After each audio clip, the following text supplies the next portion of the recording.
Halo guys, kalian tahu drama Korea Save Me? Drama ini kurang lebihnya bercerita tentang kehidupan para sekte sesat. Mereka mendoktrin orang-orang jika mereka masuk ke sekte ini, mereka akan naik ke perahu keselamatan dan menuju surga. Tapi nyatanya, para pengikutnya ini nggak tahu kalau mereka ini sedang dimanipulasi. Bahkan, pengurus sekte ini sudah membunuh banyak orang. Dan di dunia nyata pun bahkan sekte-sekte ini tersebar di seluruh dunia. Indonesia sendiri pun juga banyak banget sekte sesat kayak gini. Dan salah satunya yang paling terkenal yaitu Sunda Empire. Tapi beruntungnya di negara kita ini kalau ada sekte sesat kayak gini tuh langsung cepat ditangani oleh polisi. So, kali ini kita akan ungkap sekte sesat yang ada di beberapa negara.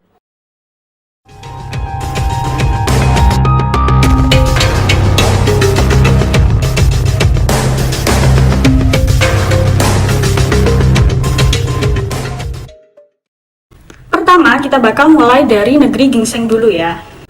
Di sini ada Tong Il-gyo atau biasa kita kenal dengan Gereja Unifikasi.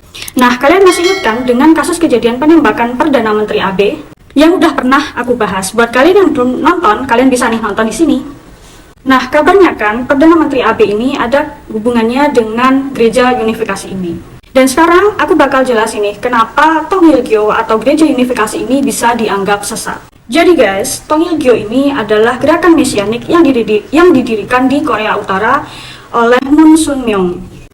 Tong Il-gyo ini jika diterjemahkan adalah Gereja Unifikasi. Nah, gerakan mesianik ini sangat percaya sama hari akhir atau hari kiamat. Dan mereka percaya bahwa Yesus gagal dalam menjalankan misi penyelamatan umat karena udah keburu disalib duluan.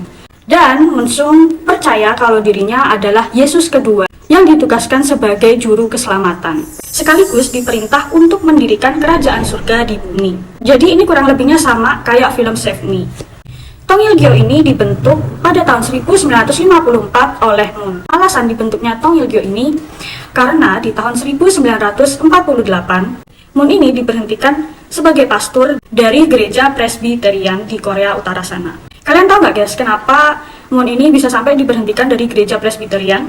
Jadi saat Paskah di tahun 1936, Moon ini mengklaim kalau Yesus menampakkan diri padanya dan dia mendapatkan wahyu untuk melanjutkan tugas Yesus yang belum selesai di bumi. Dia nih bahkan juga mengaku punya penglihatan spiritual sejak dia lahir. Dia mengaku sering berkomunikasi dengan Dewa Buddha, Krishna, dan juga Musa. Karena klaim teologisnya ini, makanya Moon itu diberhentikan dari gereja Presbyterian. Setelah mendirikan gereja unifikasinya sendiri, dia juga membuat buku yang berjudul Woli Keknen atau penjelasan prinsip ilahi. Bukunya ini berisi tentang penafsiran Moon dari Alkitab. Bukunya ini pun diterbitkan di tahun 1957. Dari doktrin-doktrin teologisnya ini, banyak juga loh yang percaya bahkan gerejanya ini berkembang sangat cepat. Di Korea Selatan aja, di tahun 1955 gerejanya itu sudah ada sebanyak 30 gereja. Di tahun 1958 gereja ini menyuruh para misionarisnya untuk mendirikan gereja di negara Jepang. Lalu setahun kemudian di tahun 1959 misionarisnya dikirim lagi ke Amerika dan dibangunlah ratusan gereja unifikasi di Amerika Serikat sana. Bahkan banyak juga loh para pejabat-pejabat penting yang ada di Korea Selatan, Jepang, dan juga Amerika Serikat yang jadi anggota gereja unifikasi ini. Ditambah lagi, banyak yang mengatakan bahwa gereja unifikasi ini sering meminta sumbangan dana yang sangat besar kepada para anggotanya. Jadi, kalian udah paham ya guys, kenapa gereja unifikasi ini dianggap sesat. Nah, sekarang kita lanjut ke Sunda Empire yang ada di Bandung. Sunda Empire atau Kekaisaran Sunda atau Kekaisaran Matahari ini dibentuk oleh 3 orang petinggi Sunda Empire, yaitu Nasri Banks, Raden Ratnaningrum, dan juga Lord Rangga atau Ki Ageng Ranggasasa. Jadi, Lord Rangga yang mengaku sebagai Sekjen Sunda Empire ini membuat beberapa pernyataan sejarah sendiri yang sama sekali berbeda dari sejarah aslinya.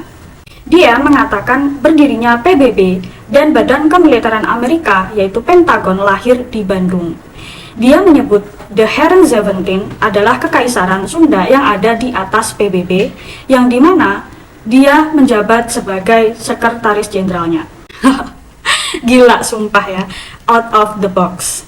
Apa tadi itu namanya? The Herren apalah itu ya. Bukan deheren sih itu namanya, tapi kayak terheren-heren gue baca tulisan ini.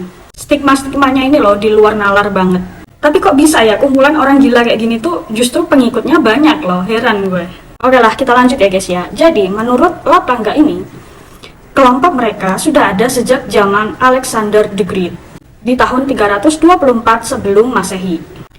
Gila, salut gue, ngarangnya itu loh ketinggian banget. Sunda Empire bahkan juga punya tatanan ABCD. Nah loh, apalagi tuh. Jadi ABCD ini tuh ternyata singkatan dari A yaitu Amerika, B British, C Kanada, dan D Diplomatik Internasional yaitu Bandung. Bahkan mereka juga mengklaim punya deposito di bank UBS sebanyak 5 juta US dollar. Dan juga punya sertifikat dari NATO. Wis, applause guys buat kehaluannya. Nggak bisa dikalahin.